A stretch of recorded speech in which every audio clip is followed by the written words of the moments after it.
السلام علیکم ورحمۃ اللہ وبرکاتہ۔ نحمده ونصلي على رسوله الكريم، اما بعد، احسن الكلام كلام الله، واحسن الهدي هدي محمد صلى الله عليه وسلم۔ اعوذ بالله السميع العليم من الشيطان الرجيم، من همزه ونفسه ونفخه۔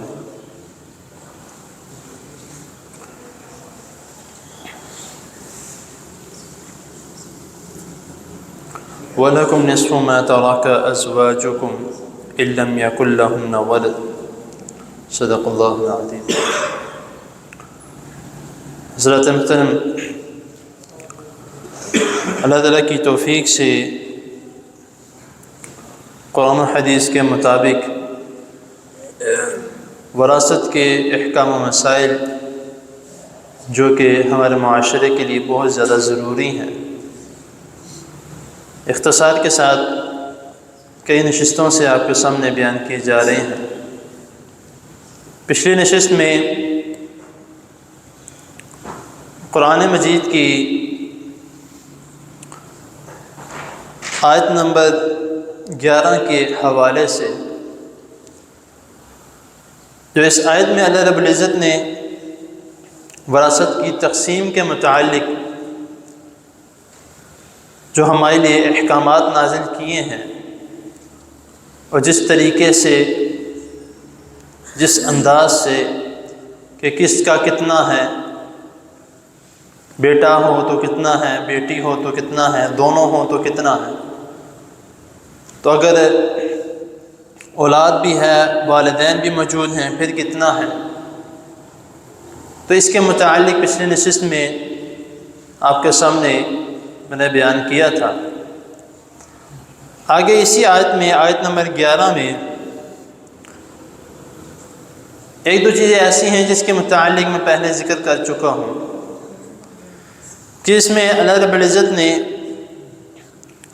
وراثت کی تقسیم کے متعلق جو بتایا ہے، اور ساتھ ہی اللہ تعالیٰ نے یہ بھی فرما دیا کہ یہ تب ہے کہ جب تم قرض اور وصیت کے معاملات ادا کر چکو، اس کے بعد جو ہے پھر تم وراثت کی تقسیم کرو گے۔ قرض کی ادائیگی کے متعلق پہلے میں آپ کے سامنے بیان کر چکا ہوں، اور وصیت کے متعلق یہ ایک الگ چیپٹر ہے۔ تو انشاءاللہ تعالی اس وراثت کی تقسیم کے جو حوالے سے جو یہ چل رہا ہے، اس کے بعد وصیت کے متعلق چند احادیث اور قرآن مجید کی آیات میں جو اللہ رب العزت نے وصیت کے متعلق حکم دیا ہے، تو انشاءاللہ تعالی اس کے متعلق ذکر کیا جائے گا۔ تو اس آیت کریمہ میں اللہ تعالیٰ نے میت کے متعلق اور اس کی وراثت جو وہ ترکہ چھوڑ کے گیا ہے، اس کی تقسیم کے متعلق کہ یہ تب تم وراثت کی تقسیم کرو کہ جب تم قرض اور وصیت کا معاملہ کر لو، اس کے بعد پھر وراثت کی تقسیم ہوگی۔ اگر قرض اور وصیت کا معاملہ ابھی نہیں کیا تو تب تک وراثت تقسیم کرنے کا حکم نہیں۔ اور آگے پھر اللہ تعالیٰ نے فرمایا کہ فریضۃ من اللہ، یہ تمہارے لیے فرض ہے اللہ تعالیٰ کی طرف سے۔ اکثر اس طرح بھی ہوتا ہے کہ ہم ڈیلے کرتے ہیں کہ تھوڑی دیر بعد کر لیں گے، جب بھائی بہن کہیں گے تب کر لیں گے، ابھی اس کو اسی طرح رہنے دو، جس طرح ابا جی چھوڑ کے گئے ہیں، جس طرح اماں جی چھوڑ کے گئے، اسی طرح رہنے دو، اس کو بعد میں جو ہے وہ ہم تقسیم کریں گے۔ لیکن بعد میں جو ہے وہ کئی معاملات، اس میں سے جو باپ کی جائیداد باپ چھوڑ کے گیا ہے، اس میں سے تھوڑی سی رقم نکال لی، وہ کسی جگہ پہ انویسٹ کر دی، تو پھر وہ کہتے ہیں کہ تقسیم کرنے کی باری ہے، تو کہتے ہیں تم نے اس وقت وہ پیسے نکالے تھے نا، وہ اب تمہاری طرف چلے گئے ہیں، وہ تم بیچ میں سے منفی کر دو، وہ تم اس طرح کر دو۔ تو اسی لیے اللہ تعالیٰ نے جو ہے اس کے متعلق حکم دیا کہ فوراً اس کا کام کرو، یہ وراثت کی تقسیم کا جو ترکہ چھوڑ کے گئے اس کی تقسیم کا فوراً جو ہے وہ معاملہ کرو۔ تمہیں نہیں پتہ کہ کون کس وقت کیا اپنے دل میں رہ کے بیٹھا ہوا ہے۔ اور پھر اللہ تعالیٰ نے جو ہے فریضۃ من اللہ کے بعد جو ہے کہ ان اللہ کان علیما حکیما، کہ اللہ تعالیٰ فرما رہے ہیں کہ بے شک اللہ تعالیٰ ہر چیز کو خوب جاننے والا ہے اور حکمت والا ہے۔ کہ اللہ تعالیٰ کو بہتر پتہ ہے کہ انسان کے دل میں کس وقت کیا کون سی بات اٹھے گی، تو اسی لیے اللہ تعالیٰ نے پہلے ہی جو ہے وہ اس کے معاملات کو ہمارے سامنے بالکل واضح کر کے رکھ دیا۔ اور اس کی اگلی آیت میں جو ہے، ہم جو پچھلی آیت میں تھا وہ یوصیکم اللہ جو شروع کی تھی پچھلی نشست میں، اس آیت میں جو ہے وہ مرد کے متعلق ہے کہ مرد اگر فوت ہو جائے تو اس کی جائیداد، اس کی وراثت، اس کا ترکہ کس طریقے سے تقسیم کیا جائے گا۔ اب آگے اللہ تعالیٰ نے عورت کے متعلق بھی بتا دیا۔ ہم اکثر جو ہے، ہمیں زیادہ تر لوگوں کو یہی علم ہے کہ مرد کی طرف سے جائیداد ہوتی ہے یا مرد کی طرف سے وراثت ہوتی ہے یا مرد کا جو ترکہ ہے اس کی تقسیم کی جاتی ہے۔ اس طرح نہیں ہے، اللہ تعالیٰ نے دونوں کا ذکر کیا ہے۔ جس طرح اللہ تعالیٰ نے پیچھے للرجال نصیب مما ترک الوالدان والاقربون وللنساء نصیب مما ترک الوالدان والاقربون کا اللہ تعالیٰ نے ذکر کیا کہ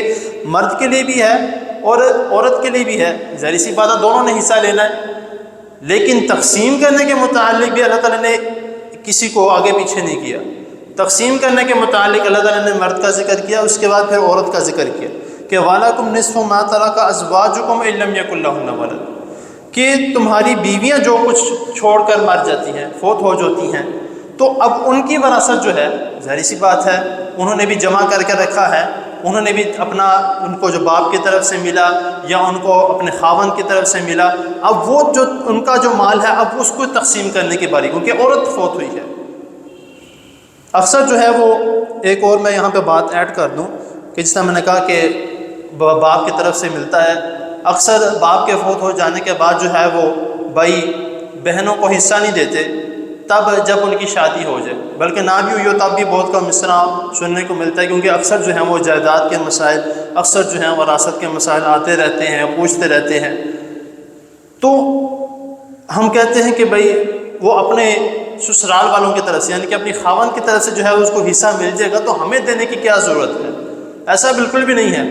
بے شک اس کی شادی ہو گئی ہے، بے شک اس کے بچے ہو گئے ہیں، جو تقسیم اللہ تعالیٰ نے کی ہے اس تقسیم کو اسی طرح رہنے دیں گے، اس کو چھیڑنے کی ضرورت نہیں ہے کہ اس کو خاوند کی طرف سے ملے گا۔ اگر باپ فوت ہوا ہے اس کا بھائی باپ کا اس کو لازمی ملے گا، اگر بھائی فوت ہوا ہے تو اس کو بہن کو بھی اس میں سے حصہ لازمی ملے گا، جس طرح میں نے آپ کو بتایا تھا اصحاب الفرائض میں سے، تو اس کا بھی خاص خیال رکھنا ہمارے لیے لازمی ہے۔ اب آگے جو عورت کے متعلق ہے کہ جس طرح اللہ تعالیٰ اس آیت میں فرمان ہے کہ تمہاری بیویاں جو کچھ چھوڑ گئی ہیں تو وہ اور اولاد کوئی نہیں ہے، وہ فوت ہوئی ہے لیکن اس کی اولاد کوئی نہیں ہے، تو خاوند کے لیے جو ہے وہ اس کے مال کا آدھا حصہ، جو عورت جتنا بھی چھوڑ کے گئی ہے تو اس کے مال کا جو ترکہ وہ چھوڑ کے گئی ہے، وراثت جو چھوڑ کے گئی ہے، تو خاوند کے لیے اس کے مال میں سے آدھا حصہ ہے۔ اور اگر اولاد ہے، جو عورت فوت ہوئی ہے، بیوی فوت ہوئی ہے، اس کی اولاد ہے، تو پھر مال میں سے اس آدمی کے لیے یعنی خاوند کے لیے چوتھائی حصہ ہے، جو یہاں پہ چوتھائی حصہ جس طرح میں نے کل کی نشست میں بھی کہا تھا کہ میں عربی جو ہے وہ سیاست نہیں پڑھا، لیکن جو یہ ان کے الفاظ ہیں چوتھائی کا یا سدس، چھٹا، تیسرا، تو یہ میں ساتھ جو ہے وہ واضح میں کر دیتا ہوں۔ یہاں پر جو چوتھائی حصے کے لیے لفظ استعمال ہے وہ ربع ہے، چوتھائی حصہ، تو اس کا بھی خاص خیال ہمیں لازمی رکھنا ہے، کیونکہ اس میں عربی کی گنتی میں جو ہے وہ اکثر جو ہے وہ دوست احباب آگے پیچھے ہو جاتا ہے تو نہیں پتہ لگتا کہ کون سی لفظ کس کے لیے استعمال ہے، تو اس کے لیے بھی لازمی ہے کہ اس کو سمجھ لیا جائے۔ تو یہاں پر اگر اولاد ہے تو پھر مرد کے لیے یعنی خاوند کے لیے جو ہے وہ چوتھائی حصہ ہے، وہ بھی تب جب وصیت اور ادائیگی عورت کی طرف سے کر دی جائے۔ اگر عورت اپنے مال کی بھی وصیت کر کے گئی ہے یا اپنے مال میں سے کسی کا اس نے قرض لینا ہے یا کسی کو دینا ہے تو عورت کا بھی مال تب سب تقسیم کیا جائے گا کہ جب وہ اس کے مال میں سے دونوں چیزیں کر چکی ہوں۔ اور تیسری چیز میں نے آپ کو بتائی تھی کہ کفن دفن کا بھی انتظام لازمی ہے۔ اگر کوئی اس کی ذمہ داری نہیں لیتا، کفن دفن کی انتظام کی ذمہ داری خاوند، باپ، بھائی وغیرہ میں سے کوئی بھی اگر اس کے کفن دفن کی انتظام کی ذمہ داری نہیں لیتا تو وہ بھی اس کے مال میں سے جو ہے وہ اس کے کفن دفن کا انتظام کیا جائے گا۔ آگے جو اس آیت کے متعلق جو مزید اس میں جو ہے وہ انشاءاللہ تعالیٰ اگلے نشست میں بیان کیا جائے گا، تو اللہ تعالیٰ کے حضور دعا ہے اللہ تعالیٰ ہمیں جو سنا جو اس نے اس کو سمجھنے کی، اس پر عمل کرنے کی توفیق عطا فرمائے، اور اللہ تعالیٰ ہمیں تمام فیصلے جس بھی قسم کے ہوں، خوشی غمی کسی بھی قسم کے ہوں، اللہ تعالیٰ ہمیں سنت کے مطابق، قرآن و حدیث کے مطابق اللہ تعالیٰ ہمیں کرنے کی توفیق عطا فرمائے۔ جزاکم اللہ خیر۔